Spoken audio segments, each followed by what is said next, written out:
Helgan, the homeworld of the Helghast. A weak and ailing planet, ruled by a crumbling dictatorship. We go in, take out those loyal to the ruling party, and the people will rise up and do the rest. We'll be home in no time, and the Helghast will threaten us no more. At least that's what they tell us. Me, I'm a soldier, and I trust my instincts. And my instincts are telling me something's not right. Guess we'll find out soon enough.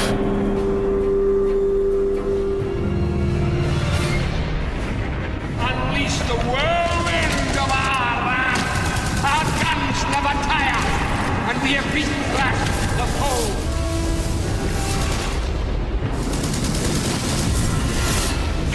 So we had this idea of a massive planetary invasion, and in Killzone 2 it's actually the first time that we're taking the war to the home planet of the Helghast.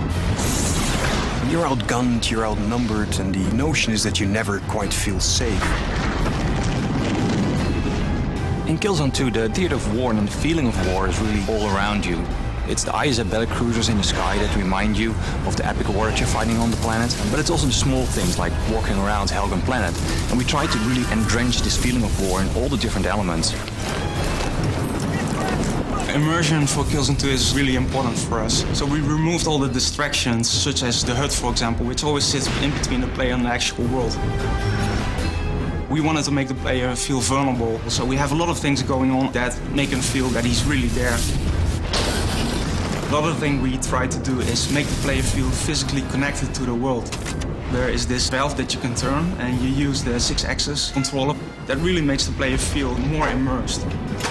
We've made everything first person. For example, helping a buddy up a higher area is in first person. If the player dies, the camera will fall over in first person. Because every time you pull out the camera and make a third person shot, it breaks the sense of immersion.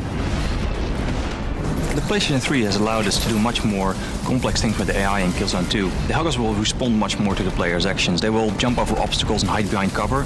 And if you shoot the cover, they will rethink what to do and make another plan. The hit response system in Killzone 2 has become one of the most important mechanics in the game. And to make that as realistic as possible, we spent a lot of time on making this system really work well. Whenever the player fires at an enemy in a certain situation, he will see a different response, which really adds to the variety of the game. We've invested a lot of time in our animation systems to get a good blend between physics-driven animations combined with mocap and hand-animated. And by doing that, we got this kind of really nice blend of viscerality to the characters. So basically, if you shoot them, everything kind of moves realistically, and we put a lot of effort in that because it's so important. Every hit in our game has got to create a very dramatic impact.